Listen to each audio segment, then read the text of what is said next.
Today we're looking at DC to 18 gigahertz measurements here at MovaMicrowave Lab, demonstrating our RF measurement capability and calibration discipline. This VNA is a metrology-grade instrument, and for this demonstration I'm using standard 2 feet mini circuits test cables and a female-to-female SMA through, which is very typical and standard, nothing exotic. You can see very clean and symmetric calibration and measurement.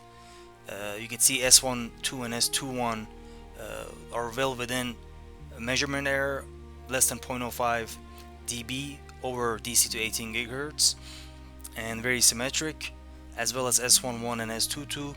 We can see symmetry at very low values of 40 dB return loss or so. The transmission residual error stays within plus minus 0.05 dB up to 18 gigahertz, and the reflection performance for the through stays better than 30 dB for most of the band. The small ripple that you see above 15 gigahertz is due to connector and cable limited behavior as we transition from an N-type directly at the VNA to a SMA to the through connector, back to SMA cable, and back to N-type. And so this is completely normal for the equipment we're dealing with outside the VNA itself. This is what a clean and repeatable calibration looks like in a working lab. With port 1 terminated with the same through connector and into a SMA 50 ohm termination, you can see that only at the highest end of the frequencies at 18 gigahertz we start to deviate from the 50 ohm match. And as you have a connector in between the 50 ohm and calibrated port, you would expect that at high frequencies you would start to deviate from the 50 ohm match. After performing a port extension on port 1 with the SMA through connected, I've shifted the reference plane from where it was calibrated to the end of the SMA through. You can see that up to 12 gigahertz there's a pretty reasonable extension, and we've eliminated the effect of the SMA through, and there is improved matching as a result of eliminating the effect of the SMA through as much as possible. However, from 12 to 18 gigahertz there are imperfections due to fringe and field effects, as well as the fact that again we're using standard 2 feet mini circuits cables and a standard SMA through and 50 ohm termination.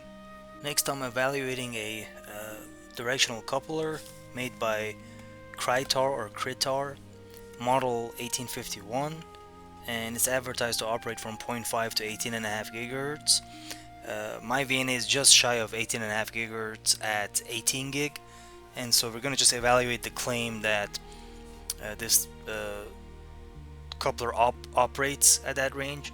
So first I'm looking at the return loss as the output is terminated in 50 ohms and port 2 of my VNA is on the coupled path. You can see very good return loss, 30 dB for the most part, and around 10 gig or so it starts to become more like 20 to 10 dB or so return loss, but overall pretty good, very good performance. And as for the coupled port, you can see that it's faithfully 10 dB at 0.5 and above, and some ripple is of course expected for microwave devices. That's just a property of periodic structures, but yeah, very good performance is advertised. And here's my S22 from the coupled port looking in, and again the ripples are normal, periodic structure here, and the return loss is very good, most of the time better than 30 dB. So next I'm measuring a power splitter that I recently purchased that is advertised to have 2 to 8 gigahertz of your usable frequency of operation. And as you can see, I've caught something here where yes, from 2 gigahertz it's giving me about 20 dB return loss, but just shy of 8 gigahertz I see this resonance here on marker 12, which is at 7.764 gigahertz.